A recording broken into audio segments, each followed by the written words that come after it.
अर्थसंकल्पात महाराष्ट्रातील मेट्रो प्रकल्पांसाठी कोट्यवधी रुपयांची तरतूद. मुंबई मेट्रोसाठी 1255 कोटी तर पुणे मेट्रोसाठी 699 कोटी रुपयांची तरतूद. मुख्यमंत्री फडणवीसांची माहिती. मुंबई अहमदाबाद हायस्पीड रेल्वेसाठी अर्थसंकल्पामध्ये 4004 कोटी रुपयांची तरतूद. मुख्यमंत्री फडणवीसांचं ट्विट. नोकरदारांसाठी सर्वात मोठा दिलासा. 12 लाखांपर्यंतचं उत्पन्न आता करमुक्त. अर्थमंत्री निर्मला सीतारामन यांची अर्थसंकल्पात घोषणा. सरकारला 1 लाख कोटींचा तोटा होणार.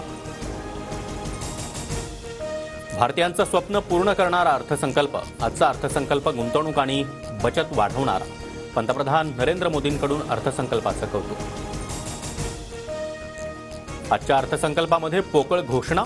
कृषी क्षेत्रासाठी निराशाजनक अर्थसंकल्प. स्वाभिमानी शेतकरी संघटनेच्या राजू शेट्टी यांची टीका.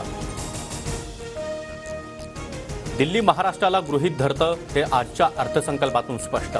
मुख्यमंत्री फडणवीसांनी महाराष्ट्रासाठी विशेष पॅकेज आणायला हवं होतं. अंबादास दानवेंची अर्थसंकल्पावर टीका. इंडियावादी संत जन्मले, वाल्याचा वाल्मिक करून गेले. नामदेव शास्त्रींच्या वक्तव्यावर सदाभाऊ खोत यांची खोचक टीका.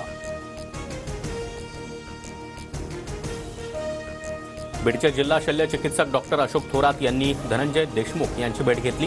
कुणाला शंका असल्यास भेट घेणं माझं कर्तव्य. अशोक थोरात यांची प्रतिक्रिया. तर संपत्तीच्या आरोपांवर योग्य वेळी बोलणं. थोरात यांचं वक्तव्य.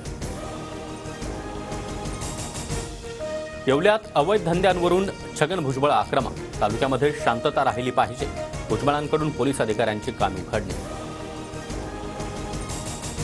सोन्याच्या दरात पुन्हा 1000 रुपयांची वाढ. सोन्याचा दर जीएसटीसह 85,181 रुपये प्रतितोळा तर चांदी 1 लाख रुपयांच्या उंबरठ्यावर.